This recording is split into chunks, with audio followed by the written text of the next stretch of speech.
presents to you Honest Talk. Hi folks, today we are again back with one more great personality, Madam Kavita Kane. Kavita Kane is the best-selling author of 5 novels, the 6th one, Ahalia's Awakening, out this September.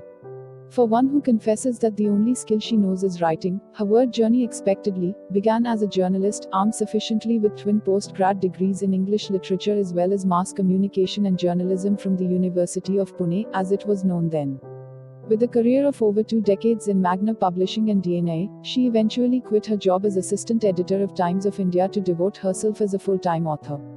Today, she is considered a revolutionary force in Indian writing mainly because she has brought in feminism in where it is most needed, mythology. All her 6 novels are based on lesser-known women in Indian mythology: Karna's wife 2013, Sita's sister 2014, on Ramayana's most neglected character, Urmila, Menaka's choice 2015, on the Apsara Menaka, Lanka's princess 2016, on Surpanakha, the female antagonist in the Ramayana, the Fisher Queen's dynasty 2017, on Satyavati, the grand matriarch in the Mahabharata, and the latest one on Ahalya, ironically one of the most revered as well as the most doubted character in the Ramayana. So, let's begin our talk with Madam Kavita Kane. First of all, ma'am, thank you so much for joining and agreeing to share your thoughts with us. We are extremely very happy to have you for today's talk. Thank you very much, Harsh. Thank you, the entire team, and hello everyone. Thank you so much, ma'am. It's our privilege. So moving to the topic of today's session, which we have chosen, is feminism in India. As we all know, ma'am, you are considered as a revolutionary force in Indian writing mainly because you brought feminism where it is most needed, mythology. All your 6 novels are based on lesser-known women in India mythology. Karna's wife, Sita's sister on Ramayana's most neglected character, Urmila. Menka's choice on the Apsara Menka, Lanka's princess on Surpanakha, the female antagonist in the Ramayana, the Fisher Queen dynasty on Satyavati, the grand matriarch in the Mahabharata, and the latest one on Ahalya. Ironically, one of the most revered as well as the most doubted character in Ramayana. And I believe your profile has so many things, so many glories, which I won't be able to explain in next few minutes. But I'm pretty sure this conversation, we are going to learn a lot from it. So, ma'am, my first question, or rather say it's a request to you, ma'am, kindly tell our viewers, how did feminism start in India? In India, I think it started much before. If you're talking about India, I mean, if you're talking about the political setup, it started way before independence. So definitely, as a movement, if you're trying to see as the wave from the West came, definitely washed ashore here. But I think feminism, generally from what I believe, I think we were a rather egalitarian society way back in ancient India. So I don't think there were strong female voices heard then. There were writers and poets. And if you're talking about Rishi, influential Rishikas also. I mean, there was definitely a case of where Gargi argues with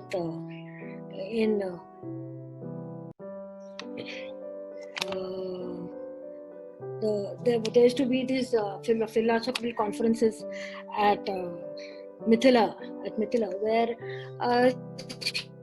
she did challenge the Rishi, and it is one of the most famous episodes, and there is a certain section there in the Upanishad. So I think women definitely not only had a voice, they were encouraged. The whole thing, it was congenial. It was not the Gurukul were not only filled with boys. There used to be girls also. So the whole thing was, I think there was a very strong women's voice there. If you see all the characters, I mean, here I'm specifically talking about the books I have written. If you see all of them, they had a voice. They had within the framework of those times. Then they definitely had a voice. They were just not wives and daughters and princesses and queens. They had a certain role to play, and I think it was the whole. I think that whole strength of theirs, the importance of them is because they went beyond the typical stereotypical roles expected from women. I think things became worse later, much later, especially I think the last 2 centuries, from 18th century, I think things really became bad for women. And those, if you actually see, right from the way the women were treated, widows were treated, I mean, it's barbaric, the whole. And I think it's only because of the feminist movement and a certain huge social reform that women can see what they are. I mean, I can sit here and talk about it only because of certain people. All right, ma'am. Ma'am, my next question to you, we would like to know, ma'am, what are your views on feminism in India? Whole feminism, I think, sadly has got a very, people has, the moment you say feminist, I mean, they generally have a very stereotypical way of looking at things.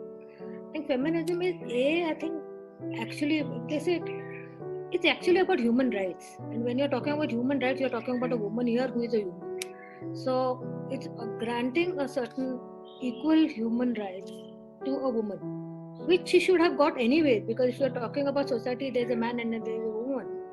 So why were the women not given the rights? They were not given not only forget the rights, they were not even given the opportunities and the chance to do, to evolve themselves.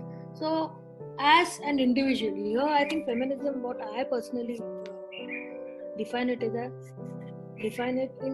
I think involvement of a woman as an individual, as a person, and not only her personal involvement, she has to be recognized as such by her family, by her relatives, by her society, by community, by the entire social scenario as on the whole. And it's the whole thing, the whole tragedy is that we have to fight for it. It is a basic human right. I mean, I think for a man, I think it is so well entrenched and so assumed, and so I think that's why we tend to be dismissive about women, right? Because whether it's, when you say woman, here again we are talking about a girl. It starts right from the birth. We are talking about feticide, female feticide. It starts right from there. I mean, there is discrimination right from the time, even the concept and the conception of a woman, of a girl. It starts from there, and I think this only can start at a very small level. In the sense, it has to start from home. We keep on saying that, okay, I think the girls have been educated to know. It's time we sort of educated the boys, the men in the house, where each one is told to respect. It's not about only just respect and love. We are talking about love. No, it goes beyond love. There's a certain love, respect there. There is a certain work, sharing of work. The whole everything. If you see the family. Let's take the family itself. I mean, it happens right from there. The discrimination starts from there. So the discrimination has to be removed completely, and it has to start with the mother and the father. Because I don't say it's only the mother or the father. It has to be both, because both are role models. You can't say put it on the mother. Say no, the girls, the mothers have to bring up the boys. No, the parents have to bring up the boys as well to know what. Many times we are not even sensitized to the entire issue. The whole thing is, I mean, what we are really suffering is from a certain callousness, a certain apathy, where they don't even realize that women have problems. That we have created a world which is difficult for a woman to live. And I think it starts, this whole, it's a sensitized, you have to sensitize them, you have to, the whole, it is, and it involves both men and women. The whole thing is, a feminist movement cannot be only of women. No, we are not fighting a battle. It is not reverse sexism in any way. It is about women, let the woman blow. Let the woman bloom, and she has to, because you have to recognize her as an individual, as a person, and give her that respect, give her that dignity of us, which is, I think, the basic human right. I think it's so difficult to hear. It's so simple yet so difficult. It's so simple to say, but so difficult to understand. All right, ma'am. Again, you made a very good point that all the gender must be treated equally, all must given equal opportunities and equal chances. Ma'am, my next question to you, what are the differences between equality and feminism? feminism means equality. It's giving us we are demanding, we want to have a certain equal status. I think that feminism means equality. I think, and here I think we let us not confuse equality with sameness. I mean, this whole thing of saying, women are not as strong as men. So no, we are not talking about, we don't want to be like men. Here it is not a question of being like. Here it is giving us rights and opportunities and chances, and a world which is as the world which is open to men should be introduced to the world to the women also. So it is. I think many times we have confused that whole. I mean, obviously the men are physically stronger than women. We are not. It's not about comparing in strength. There's no comparison here. Here it is. We have been denied the certain rights, certain chances, certain opportunities, and I think it should be given. I think like a daughter has to be given. I mean, why is she killed right in the beginning? Because she's a girl. It starts from there. Why? I mean, this whole thinking we have to go back, and it is so ingrained. This entire patriarchal, the patriarchy, or let's say misogyny. So it's so ingrained that I think women, in a way, have absorbed it so much so that it's become normalized. And I think this we have to shed this cloak of it is not normal. That is not normalcy. So I think that is the most important part where equality. When I say equality, yes. All right, As I said, it's very difficult it's very easy for me to say, but this whole concept has to be. Are we giving the same opportunities to, say, a son and a daughter? As parents, each parent should answer that question. Or are we let's say, any institution? Are they being fair to both men and women? I don't know. It's not just family. Again, it's work also. I mean, if you are talking about a certain home atmosphere, you're also talking about a certain office atmosphere which should be congenial to a woman. When the things she has to come up with. So. Indeed, ma'am. You made very good points, and I think those who are watching this session, of course, they are going to learn many things from this session. And ma'am, my next question to you: what are the different types of feminism? Different types of feminism. Yes. I'm not getting a question. Just a minute. Ma'am, can we classify feminism? I mean, if you're talking about, I'll stick to my feminism where my books are concerned. Of course, there is feminism. I mean, naturally, feminism, they are going to be different. I mean, I'm not a professor or a research scholar here. I'm talking more as an author.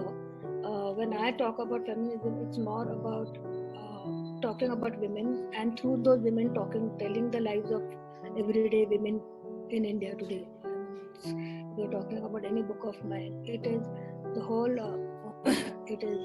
life which is the women is recounting there. It is sort of replayed with a certain contemporary sensibility. So, of course, there are different. There is something called intersectional feminism, where we're not only talking about equal rights of women. Women, where it comes to in relation to caste and religion, as men, themselves as minorities, and then the sub minorities within that. So I'm not. It's a very complicated sort of interwoven section where.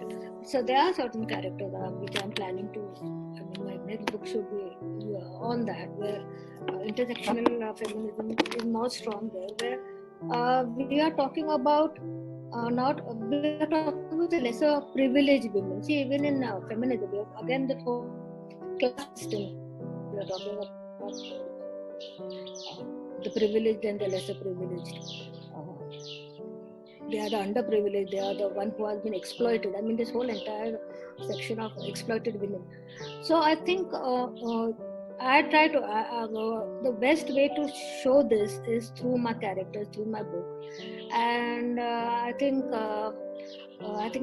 one of the characters, Surpanaka, which we often see in a negative light, where there definitely came a part where she is known, she's sort of a shadow, she's known as the sister of a Ravana or a Kumbhakarna, but we rarely see her as a woman of her own, and we usually see her as a monster, as a villain. And it was not about painting her white, it was just about how she, in spite of having all the privileges, uh, allows herself, she's the one who creates the most strife, not in other people's life, also in her own life. So I think what I try to show is these, because again, it's talking about men. Do we talk about men in one stroke? No. That there are certain socio-political factors which affect a man, which affect a woman as a member of a family, as a community, as society, and how these socio-political cultural factors affect him as a person, as his person individually, personally, privately, and as an individual, where it becomes a part of his personality. So I think here, when you see Draupadi, when you see the exploitation of Draupadi, it is the exploitation can come through. We can see it through different subtext and different layers. So I think when you're talking about different types of feminism, where as a literary person, a literary tool, I would say, for me, it is showing the background of the woman, her personal suffering, and the reason for her. It's just not personal her existential problems of. I think it is more how society affects her, how a certain class, how she as being a member of a certain class affects her. So I think all these we are product of society. So a woman is also a product of society, especially so, and how this again affects her fight for equal opportunities and rights. So I think this, so the socio-political factor is very, very important in feminism. It's very crucial. I mean, it is one of the defining factors of feminism. Why it happened and how it happened, and the entire modus operandi. All right, ma'am. Ma'am, if we talk about feminism for young people, then what do you like to say and what you believe? What is the importance of feminism to young people? I think first and foremost, don't ridicule it. This whole thing of a feminist, ha. No, you understand what feminism means. Feminism is giving a big, recognize the woman as an individual. Recognize the girl, whether she's a sister, classmate, schoolmate, mother, cousin, aunt. See her as a person and give her the respect that is there. I mean, it starts from that. That's why I said I don't believe this whole thing of लड़की को पढ़ाओ. I think बेटियों को सिखाओ. I mean, the whole time we have to really see that, because a boy, when he goes to school and the way he treats his classmate shows that home comes from, the home values which he comes from. And don't expect the teacher to teach him, because the teacher cannot teach him that. These are the sort of things which is only inculcated at home. These values of what does respect for a woman mean? It is that if you are showing so much of respect to the elderly, to the males, for the uncles and for the mamas and the chachas and the pitajis and the dadajis and the nanajis, give equal respect. The way you respect them, give equal respect to the dadi, to the nani, to your bua, to your mosi, to your mother, to your sister, to your cousins. Only then will it reflect on how you treat your classmate at school. It starts from school. It starts right from there. It starts from at a very small level, when you are at a very young age. And this, because it has to be the fundamentals of your value system. And unless that, if that can be seen in school, and if it is not seen in school, it will be definitely portrayed in college.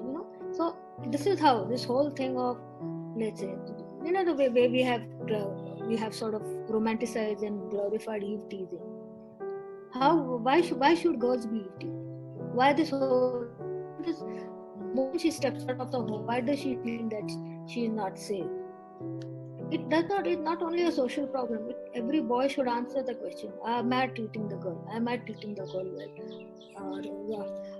And here there's a question of, if a girl is she's wearing a short dress and she with a skimpy dress, is she men are going to ogle at her? But why are men ogling at her? Why should men ogle at women? Why can't men see a woman in a very, just like they would see? I mean, this whole thing of we have normalized all this behavior. This whole concept of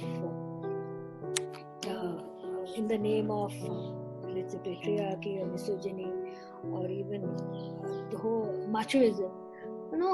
I think the entire outlook and overview, it has to change. It has to change, and it can only start from home. I strongly believe in that. It cannot, and social change is slow, but it has to be sure when it comes from within. And then it starts growing. So if let's say, I'm not being personal, but if you start deciding that, your family decides on that, and you need to it, if your cousin, female cousin, is being ill-treated, you have to interfere and say, this is not the way you treat her. This is what a family is. A family has to correct. Here everything is normalized. If everyone is okay, fine, chal raha hai, so many years it's been happening. Tradition, custom, no. Tradition, custom change according to times. Man makes them, so man has to break them also. So I think it's high time.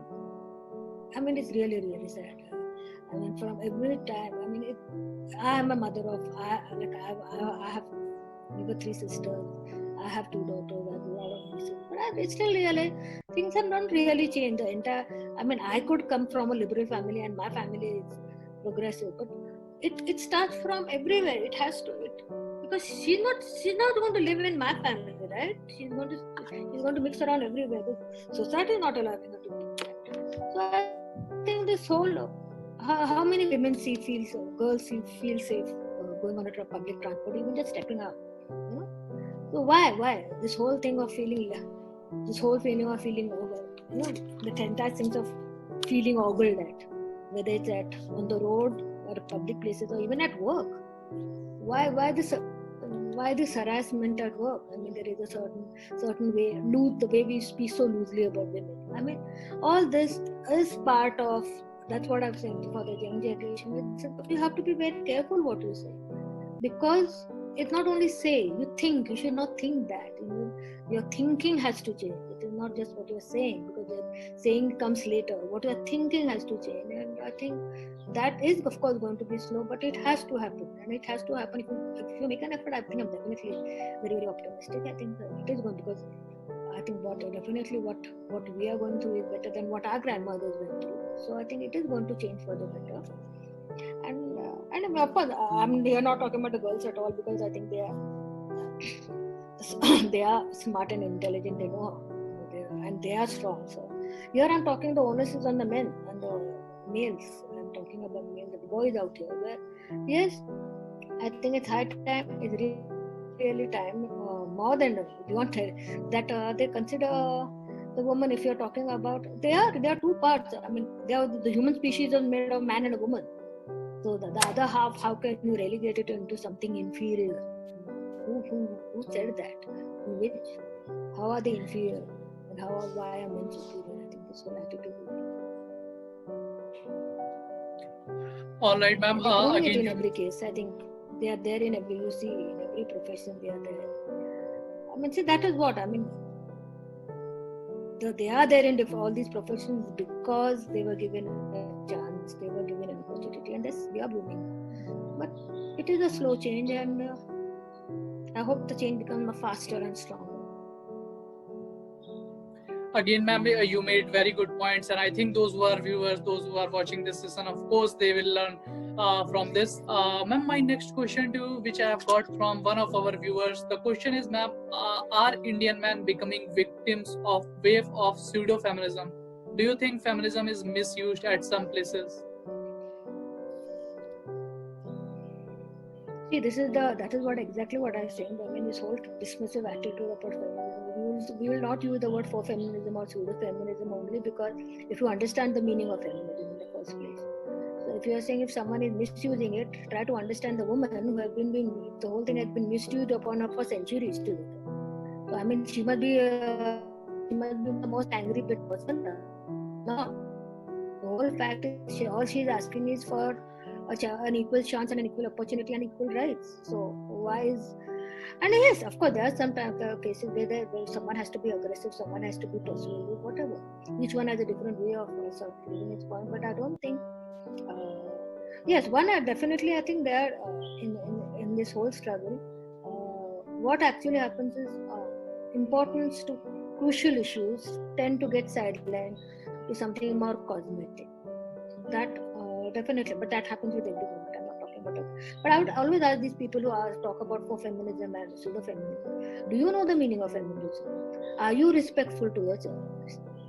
Are you really respectful to all the women folks?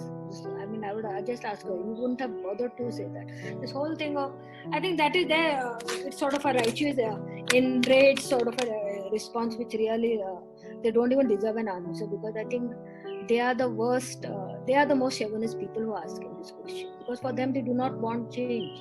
They do not want to let go of the power they have over them, or they see women in every field. They do not like that. They themselves, so there is a certain feel of, they feel threatened by that. And I think no one likes to be, it's like, it's such an assumed thing that men look down or talk down to women.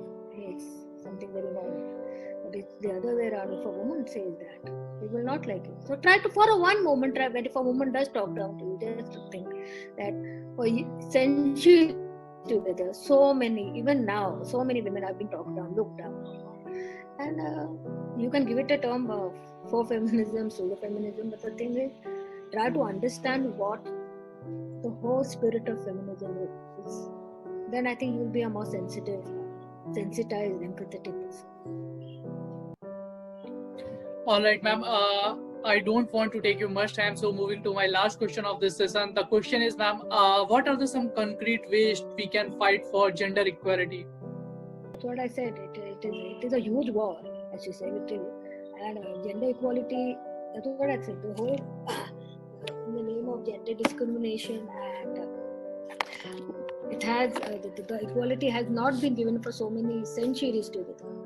So the ways of getting it is, of course, again, I think laws. I think the first thing is having not only laws, but laws enabling. There have to be strong laws which are being followed. You know, it's just not a having.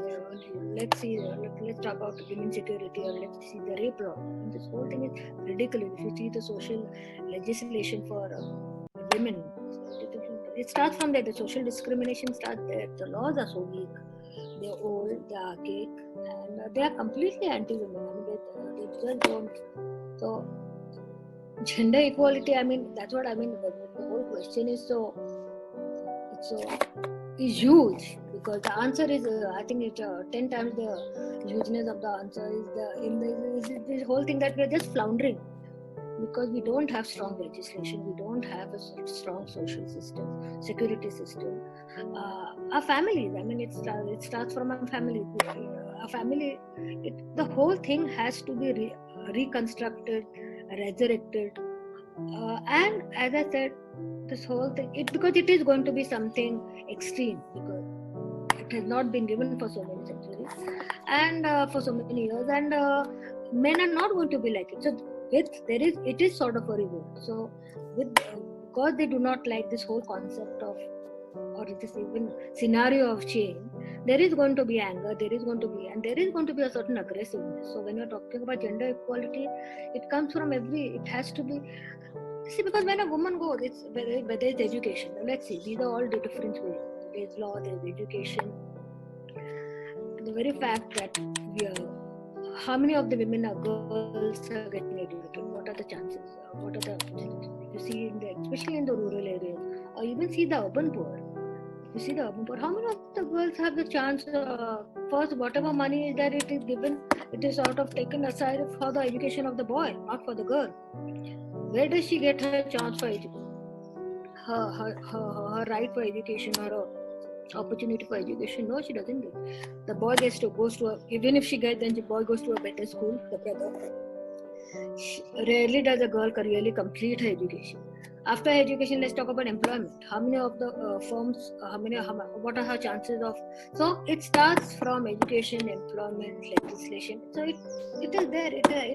Gender equality has to be a part of the system, part of the infrastructure, and just not in name and on paper. It has to be done with a spirit, a purpose, a goal, and with a certain sensitivity.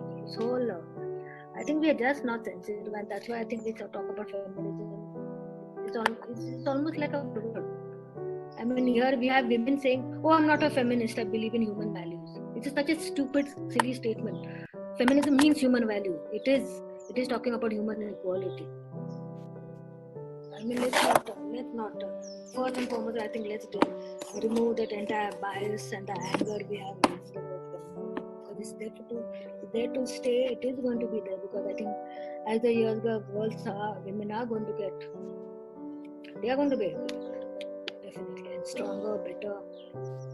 And yes, I think it's how you prepare the men for it. The men have to prepare themselves for it because it has to be a social, psychological, political, cultural, in every way, the men and the women have to fight for this battle.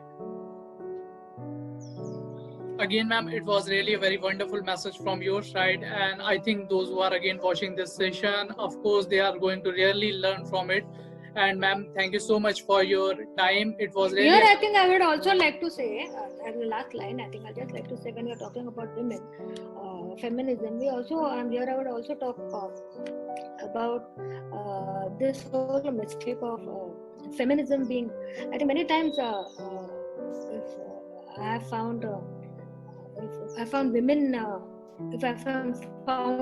faithful, I've also been feminist. So I think here again, this whole thing of feminism is for women and patriarchy is for men is all wrong. Again, this is a stereotype because if patriarchy is being perpetuated by women, it's because of a certain social conditioning over the century, and we have male feminists also. So I think it's just a question of an outlook, and it's just a simple outlook can change the life of so many people, and I mean the women in particular, because it's a simple thing, and this change, but simple change in outlook is not as simple as it seems.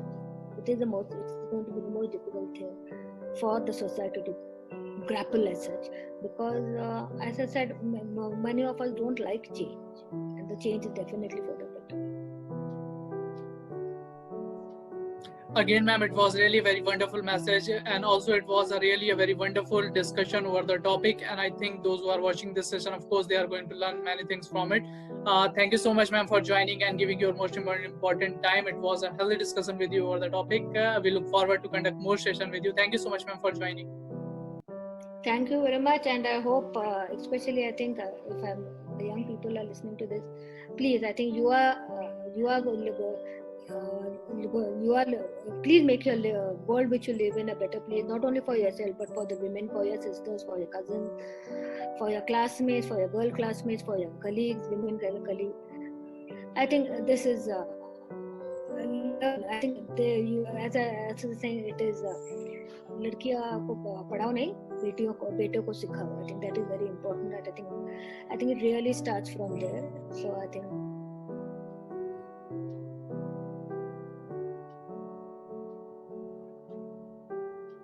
Thanks for watching. Please like, share and subscribe.